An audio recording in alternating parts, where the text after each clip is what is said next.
What up, SNA Assassinators? This is Super Ninja Austin back here with another video, and this is the SNA podcast on December 17, 2024. We're going to be talking about the latest, wildest, and intriguing news story and rumors that you assassinators need to know from the Wrestling Inc. article in the world of professional wrestling. And yeah, and before I begin, I want to ask you how y'all's days been going, and just a quick check and yeah, and again, make sure to subscribe and click the bell notification bit. Like this video, like if you enjoy what Super Ninja Austin is doing here. But let's get started on the video. Starting things off with the mysterious symbol on WWE Raw has fans excited for a potential debut of a former AEW star. A teaser video on Raw on Monday, has wrestling fans on social media talking, speculating on what appeared to be a zero with a line through the digital means, and who it could represent. Those online are speculating that the O could mean Penta El Ziedo Miedo, or Pentagon Jr., in his time in the independent scene and in Mexico, who just became a free agent, after his AEW contract expired, at the end of November. Like I said right here, the video teaser didn't show much, just what appeared to be a writing of the zero in orange, on a black background, with a dramatic music playing, and here's the video for you to see and hear for yourself.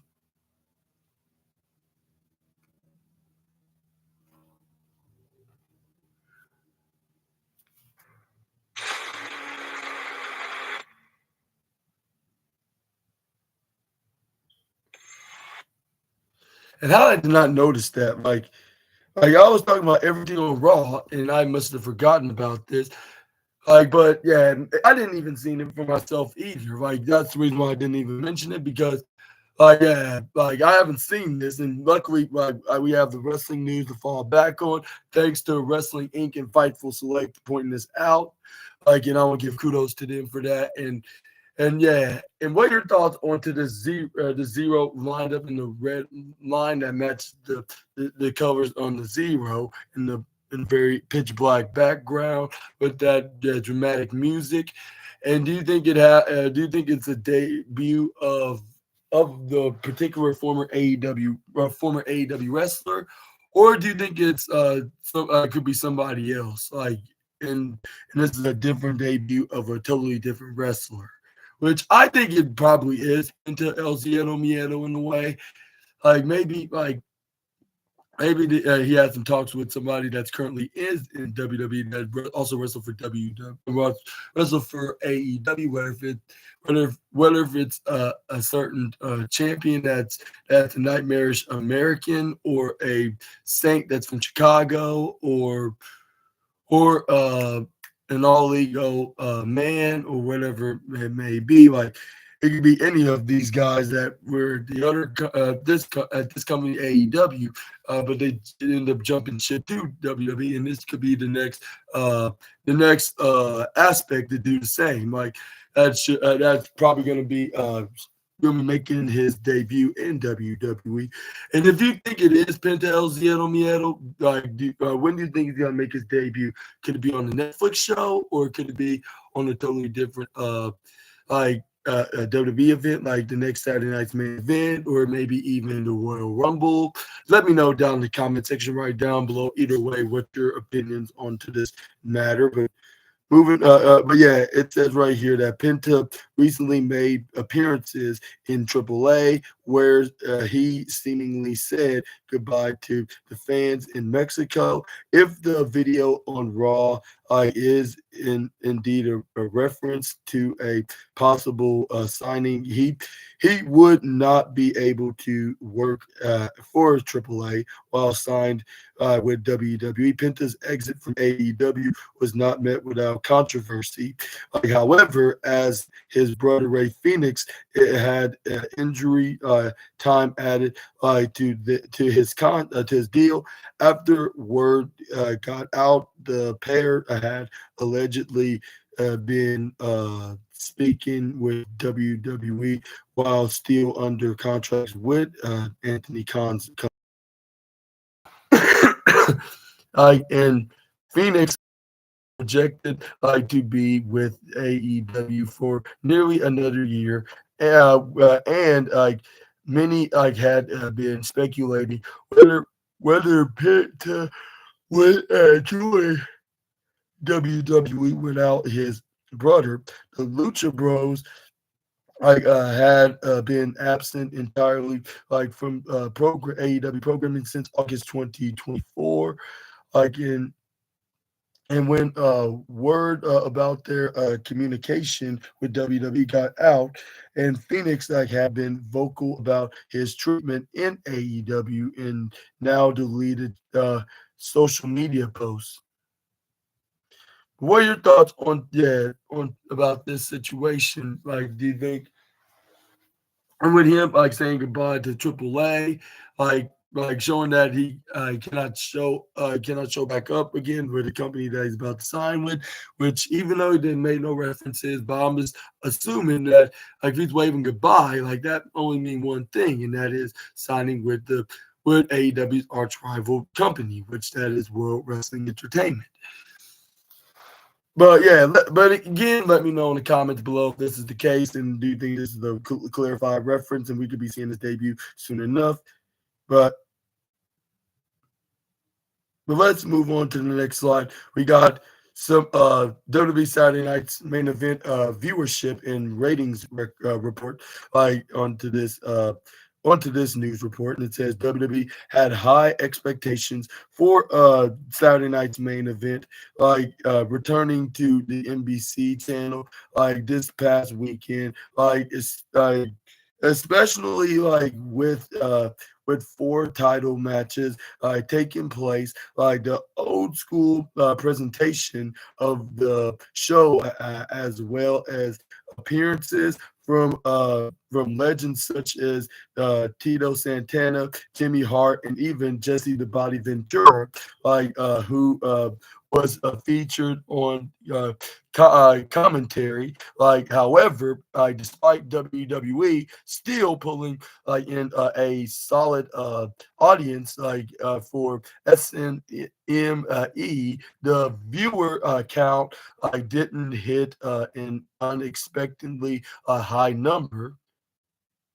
According to WrestleNomics, Saturday night's main event averaged about a piping 1,590,000 viewers, and posted a 0.42 in the key 18 to 49 demographics. When compared to viewership for both WWE Raw and WWE SmackDown, for SNME, drew a similar number to their weekend flagship shows, with both the red and blue brand hovering around the 1.5 million mark. Or for those that want to say it in this way, 1,500,000. As of late, WWE would also face stiff competition against other primetime broadcasts on Saturday night with the Heisman Trophy presentation on ESPN, drawing about over 2,251,000 viewers, in the NBA Cup semifinals. like like on ABC, like averaging like about 1,890,000 thousand viewers. Like in college basketball, made a splash this past weekend with the game between the Gonzaga and Connecticut, pulling in a 1,624,000 viewers. Like in yeah, Saturday night's main event also went head to head with AEW Collision, which I did made both reviews on Saturday. Which I forgot to point out that it's a Saturday night war, like for both companies, for AEW and WWE, because we had Saturday night's main event on Saturday on the same time when Collision was on. Like and they were on for for like a good 2 hours each. But anyways, like, but at the same time, that is. But I had to watch like one at a time. First, I watched main event. Then I watched what's it called, Collision, which I made a review like, and you show and it showed like I made Saturday night's main event first, that review video. Then I made the Collision review. But yeah, but it was like in the Eastern timing of 8 p.m. to 10 p.m., which averaged about uh 246,000 viewers, like, and a 0.09 in the 18 to 49 demo. WWE posted an impressive numbers for ticket sale at the Nazoo Veterans Memorial Coliseum, like in Uniondale, New York, like for SNE, like distributing like about a 14,776 tickets when compared to the last two events. Like WWE hosted like in a Uniondale, New York, like ticket distribution, like was up by 95% from 7,576 for SmackDown in 2022, while also seeing an 89% increase like from 7,832 for the SNME house show like in 2023, like when compared to AEW World's End last year, hosted from Uniondale, New York, the same place they had this year's WWE Saturday Night's main event. Ticket distribution was up by 46% from 10,093. But what are your thoughts on this very impressive note that don't have cable or even streaming service these days? I guess you could put it these days. They depend on regular TV and watch it in that kind of method, like to watch the WWE show. It's probably going to be on like every other time of the year. Like it could be in the beginning, it could be the end, it could be both. Like yeah, it's going to occasionally be on. And especially like if it's a month that does not have a pay-per-view, like a traditional pay-per-view, they'll just come up with this kind of solution to have the fans be watching, like if it's any other pay-per-view, it's I'll say it's kind of a pay-per-view because it's simulcast on Peacock, yeah, like and it's gonna but yeah But yeah, let me know in the comment section right down below what's your opinions on to this matter. Like, what's your thoughts on about this viewership. But next up, we got some WWE Hall of Famer Jesse the Body Ventura, like explains like what he can teach to younger talent. Like it took a little bit of time, but Jesse Body Ventura like is back in the WWE, like it fold armed it with a WWE Legends contract, like and even making commute.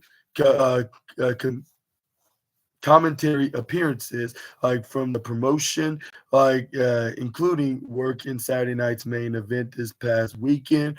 The former governor of Minnesota, has indicated he's willing to get more involved. However,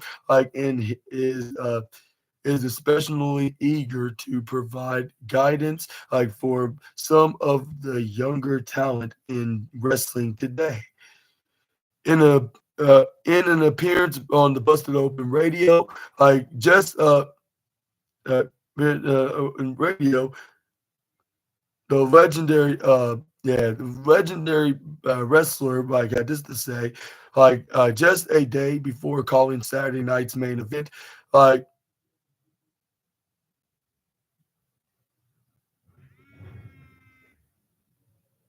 what he said,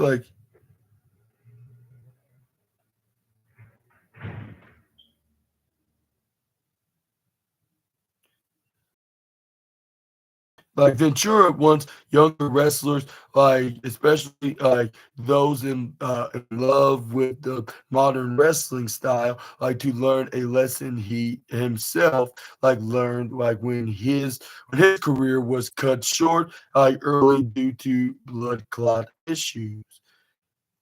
And he said,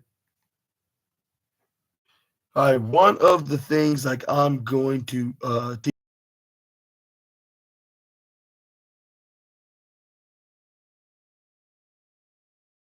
in wrestling today, because what they're doing today, I like to look at it and kind of chuckle, because there was the American style of wrestling, and then there was the Mexican style of wrestling, like of luchador, lucha libre.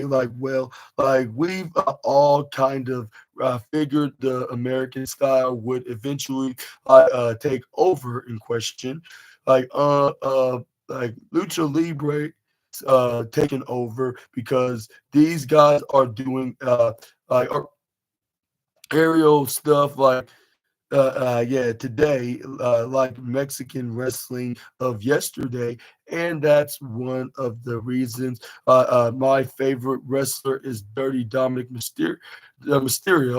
But him aside, I just see the trend is for these high flying moves and very dangerous moves. And so I want to instill in the young wrestlers, remember there is life after wrestling. And remember that you don't want to kill yourself now, and not know that there's a future ahead of you later. But what are your thoughts on Jesse the Body Ventura revelation on what he's looking forward of doing, when he teaches the younger talent that comes to WWE now that he has signed a Legends deal with WWE, and he's probably going to be making some occasional appearances at the Performance Center, and training the young new guys over in Orlando. And the one person for sure is not going to be training is the homeless man, the Hurricane, because yeah, just he's just not capable of getting in the squared circle because he's not material enough. I think that any wrestling trainer would not train the homeless man and the Hurricane because he's just not, yeah, he just don't have it. He just not wrestling material, I guess you could say. Not trying to make fun of him, even though he's a certain somebody's creation. But I'm just saying, like just to point out the facts. But what are your thoughts on this? Let me know in the comments down below. But let's move on. We got some Trish Stratus news. And also lead up to reflect on their historic Raw main event match, and then we got new we got and now we got some news about the two I'll say female legends in WWE in the Divas era. Like with before the four horsewomen changed the women's division in WWE, and even before the Divas era, like made women far more prominent. Like Trish Stratus and Lita, like were the two most powerful women in the promotion and were rivals across their shared tenure, like during a joint appearance on Ring the Bell.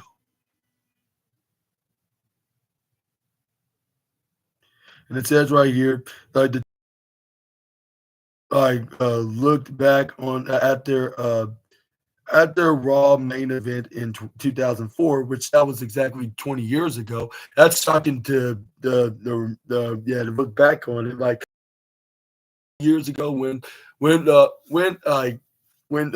and Trish Stratus were the first two women to main event a Monday Night Raw. But yeah, but recalling how the match got put together, Stratus said that they weren't told ahead of time, like that it would be the main event. As females, there was no like, hey, like one day we're gonna lead towards this. Absolutely not. Like yeah, this is what you had to say. I don't even think uh, uh they would have thought like I think it was in the moment. Like I think like the feud was everything sort of was in the right place, and it said and she continued at the right time. Lita then noted how the a match took place in the week before a pay-per-view and recalled her first reaction with she realized that they secured like the main event like and this is what she weighed in like stating I had built up like this mentality of don't get excited, like it's not gonna happen. Like she recalled, like some things like going to change. Like like then Stratus shared Lita's sentiment, noting like how often similar like things like got like scrapped for them like a lot of it like a lot of it we did like it was a rib like uh, and during like a backstage segment before like the match the two women like shared a kiss backstage and according to Stratus, like it wasn't like their idea. Not that, not that. And yeah, and this is what Stratus continued. And not that I wouldn't kiss. Like I didn't think like we needed a kiss to start. Kick this like main event like match off. And what are your thoughts onto this? Well, what are your thoughts onto this? Yeah, this backstory of what started of making it the main event and which it was not exactly was announced like in before ahead of time, like not until at the last minute that there is like that's gonna be the main event. And for those fans that were watching in the Ruthless Aggression there, just like your favorite Super Ninja Assassin, were you expecting them to main event like Monday Night Raw, or did you think otherwise, and they were like not even close to of getting that opportunity of main event in the show? Let me know down in the comment section right down below. But I think yeah, it was only just a matter of time for women to main event. Now it's starting to be more common, like which it happened like about like how many years? Like 17, 18 years later, when Becky Lynch and Liv Morgan main evented Raw, with Becky Lynch successfully defending her Women's World Championship with the now current Women's World Champion. Like, when the funny thing is, they revisit the feud, but with Liv Morgan being the heel now, with Becky Lynch being the baby face at the time back a few months ago. But yeah, I think it was 2022, so it was like yeah, about 18 years later, at least like is where they did it yet again. Like, but yeah, it's now more common now. Like we've seen the likes of Rhea Ripley and Raquel Rodriguez like main event at Raw from like last year and this year as well. And then like with last Monday's Raw, we saw the main event of Raquel and Rhea, and we've seen the same like last November, like when they were fighting for the Women's World Championship, only to be interrupted and getting attacked by the returning Nia Jax at the time. And and yeah, and it ended in a no contest. Like with everybody was not expecting the irresistible force. And most people thought it was gonna be a waste of time to bring her back, but no, like it was probably all worth like her worth bringing her back into this return. But yeah, let me know in the comments down below. And do you think there's gonna be plenty more women's matches that's gonna main event WWE shows? And have we seen plenty of SmackDown women's main event?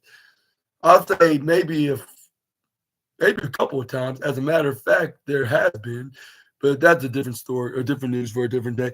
And when we're going to be seeing women main event in WrestleMania, which we actually saw like two women's matches that actually main evented the show. One being a triple threat match between Becky Lynch, Charlotte Flair, and Ronda Rousey for both the Raw and SmackDown Women's Championship. And then 2 years fast forward, we got Bianca Belair and Sasha Banks the main event in WrestleMania for the SmackDown Women's title, like which not only they were the second ever they're the second ever women to main event WrestleMania, but the first ever two African American women to main event WrestleMania as well. But let's move on to the next slide. We got some SmackDown viewership and ratings now to talk about. The final stop before the return of the legendary Saturday Night's main event. Like, let's talk about we talk about the show was on December 13th. And we saw we met. SmackDown, we saw Michin and Chelsea Green advancing in the finals, like for the event, like to see who's going to be crowned the first ever women's United States champion. The tournament and the final face-off between Cody Rhodes and Kevin Owens were the biggest hooks, like to try to get people to tune in to NBC 24 hours later, but many people tuned in to the USA Network to see it unfold in question. And it said, according to WrestleNomics, has confirmed with a knee a Nielsen source that the December 13th episode of SmackDown had averaged a total of 1,530,000 viewers, like a 2% increase on the previous week, and the first time since November 22nd that the show has crossed the 1.5 million viewers mark. The show also witnessed an 8% increase on the trailing 4 week average that currently sits on 1,412,000 viewers, but is down significantly from the same period in 2023. However, 2023's shows had the advantage of being on Fox, which reaches more homes.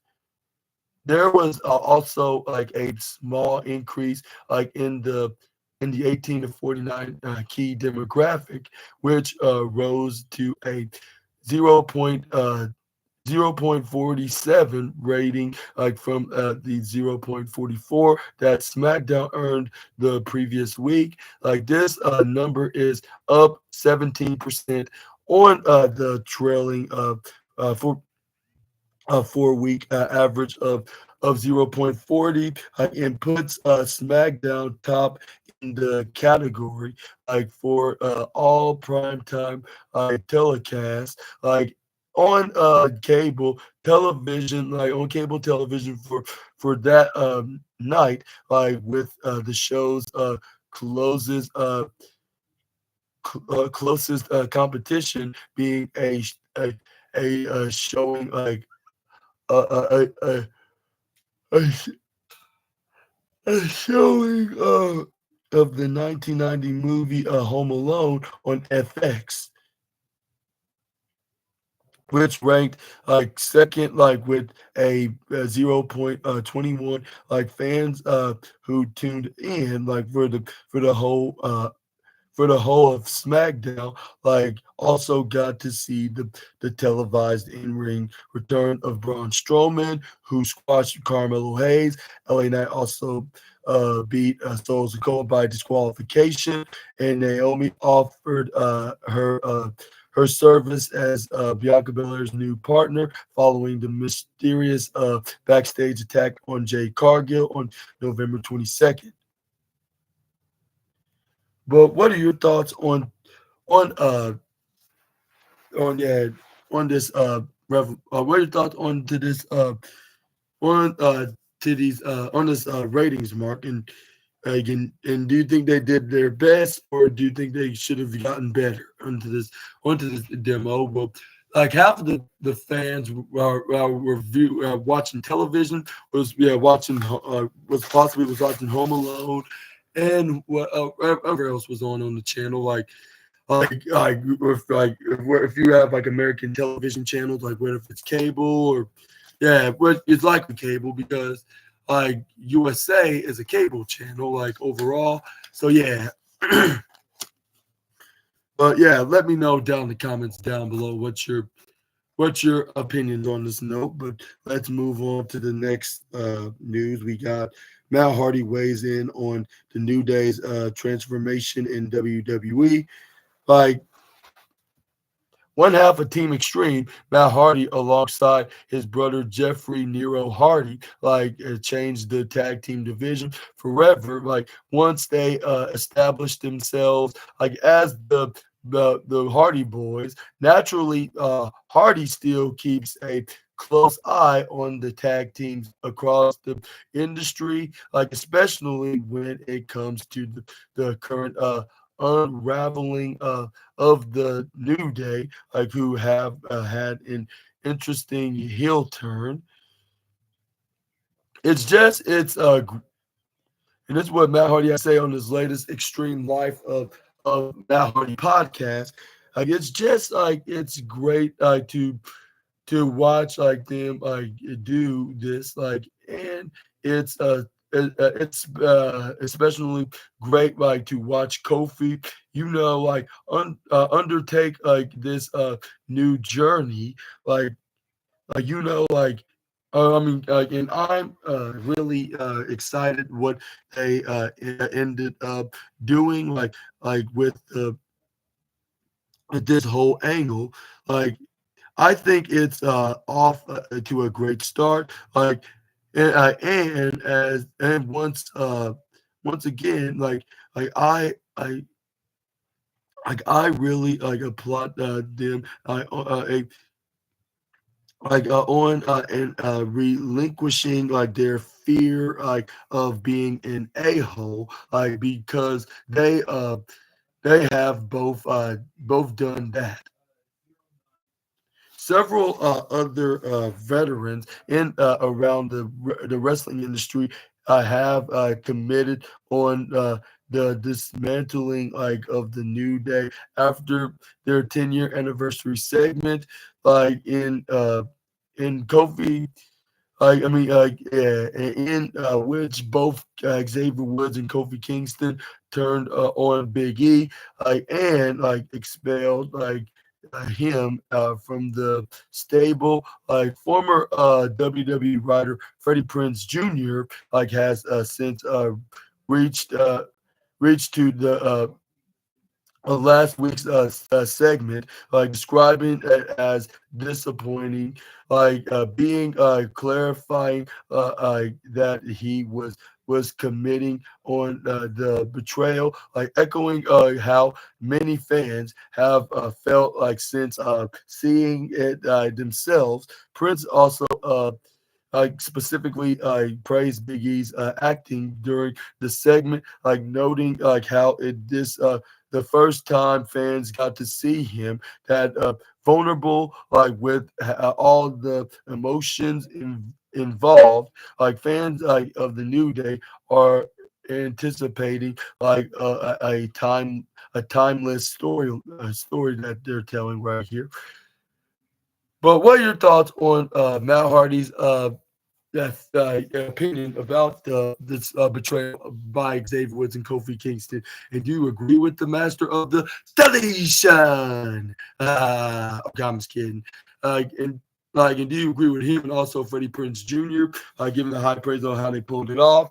Like, but them man looking pretty good on the part. Like they did a really good job playing like that bad guy persona. It even had me start hating them, which I was starting to do. And even had my own nephew, which y'all saw before, saying he wants to kick their butts. Yeah, which yeah, they doing a really good job as heels right now. And I cleared so they can follow up with the storyline of making into a tag team match. It'll be Woods and Kofi against him and a partner of his choosing. And I wonder who's this tag partner could be. Like it could be anybody, but we're just gonna have to wait and see about it. Let's hope it'll be like WWE 2K22. Well, when your boy played it at the time, like, but we're gonna get into that in a future video. But it's where we'll move on to we got Arn Anderson details like lessons like he talked to the current WWE champion Cody Rhodes like while he was in AEW. Like it's no secret like that Arn Anderson and the current undisputed WWE champion Cody Rhodes are close, dating back to even before the days where Anderson managed Cody Rhodes in AEW. It's also no secret that their alliance is remains a bit iconic or ironic. I mean, that's an icon. I thought that was a C. That's an R. Like after all, Anderson was a great rival to Rhodes, his father. Like Dusty Rhodes, the American Dream himself, during the glory days, in companies with the likes of the MWA and WCW, with Anderson serving as the athlete, the athlete ethicist, the eth, the ethicist, yeah, the ethicist, like of what Rose and his father represent.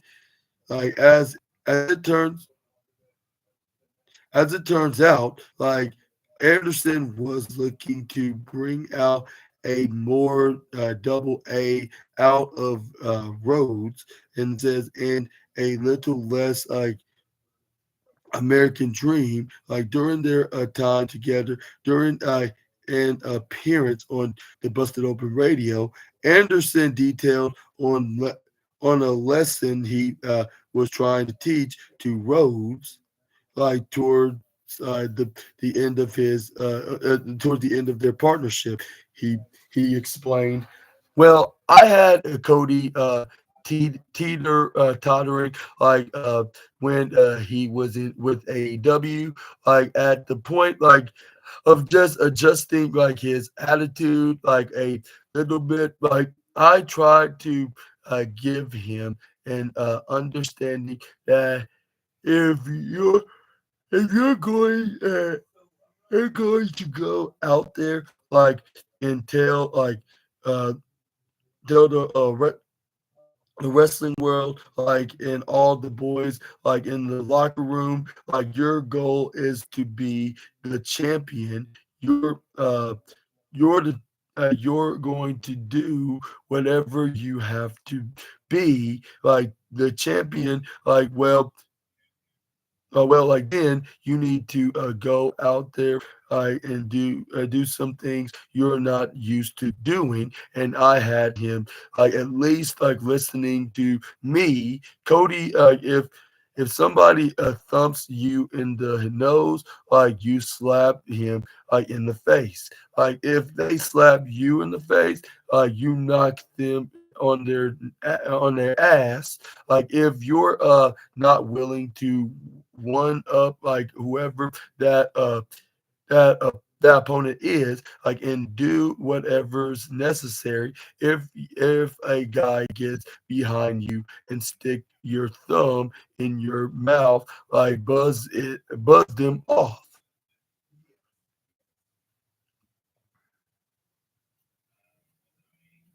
And also Anderson details what Cody must do to stay at the top. Anderson claimed that he felt like he was getting through to Rhodes, only for Rhodes to then jump up from AEW to WWE, while the move has worked out beyond anyone's wildest expectations, uh, with Rhodes continuing to be a beloved babyface throughout. Anderson maintains that Rhodes may want to heed his words in the future. And that's what Anderson added. I still feel like the only way he's going to be able to stay at the top if he truly wants to have uh, one of those colossal, unbelievable runs in this business. He's gotta have to be more aggressive, more willing to do some things that might hurt some people's feelings, or even scar somebody. Oh my God, I never saw that side of him. Like, that side of him is going to sustain him as champion. I feel like. But what are your thoughts onto this news story with the American Nightmare? Yeah, get with with the American Nightmare. Yeah, what he needs to do in order to stay on top in the Stanford-based company.